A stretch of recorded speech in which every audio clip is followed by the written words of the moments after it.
नमस्कार नमस्ते दोस्तों। प्रणाम दोस्तों। हम अपने हाँ, चंदा देहाती हाँ। लोकगीत चैनल पर आपका बहुत बहुत स्वागत करती हूँ दोस्तों।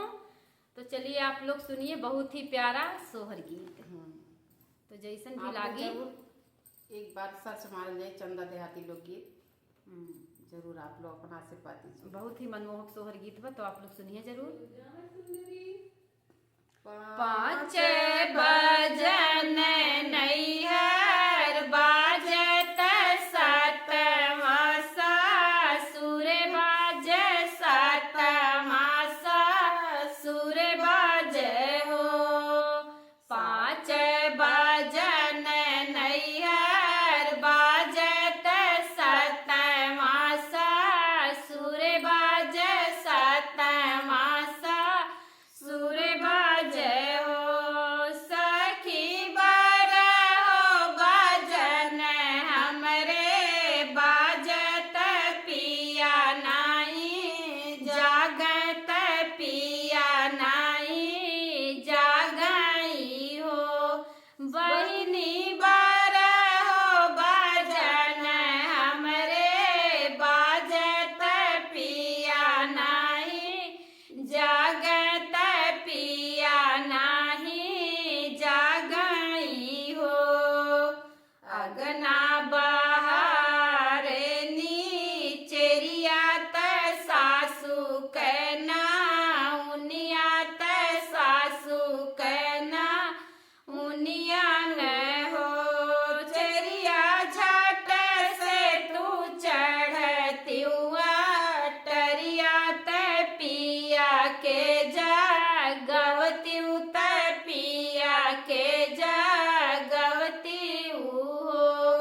चेरिया झट से नी चढ़ती टरियात पिया के जागवती उत पिया के जागवती हो।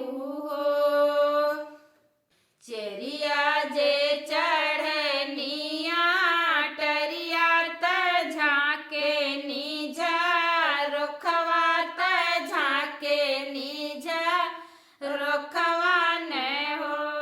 सखी तोरा पिया ठाड़ फूल वरिया मालिनिया संगे बेहस मालिनिया संगे बेहसाई हो।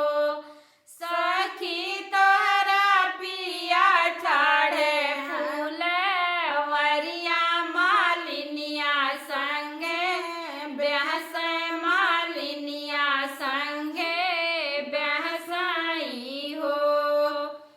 काऊ कहिए मोरी रानी कहत दुख लागे कहत दुख लागई हो। रानी तोरे पिया ठाड़ फूल वरिया मालिनिया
जरबत बगिया उजारब हो ए मालिन जारी देब तोरी फूलवरिया त बगिया उजरबत बगिया उजारब हो मालिन पियावा के हमरे भार मावली उतर लगावा बोलवली उतर पिया संगे बेहसी उतर पिया संगे बेहसी हो ए मालिन पियावा के हमरे बोलवली उतर पिया संगे बेहसी उतर पिया संगे बेहसी हो हे मालिन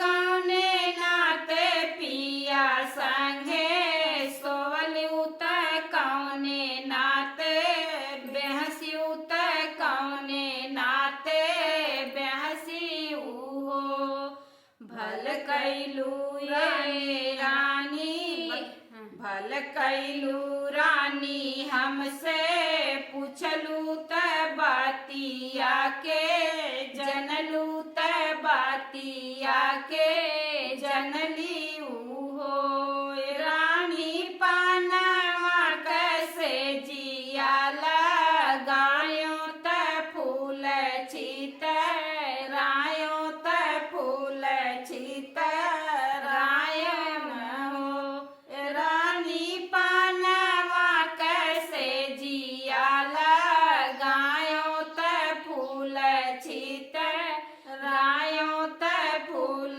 छित रायन हो रानी सारी रात बेनिया डोलायो यही नाते राख्यो यही नाते राख्यो हो रानी सारी रात बेनिया डोलायो यही नाते राख्यो यही नाते राख्यो हो तोहरे पिया लागे बड़ा सुंदर सूरतिया के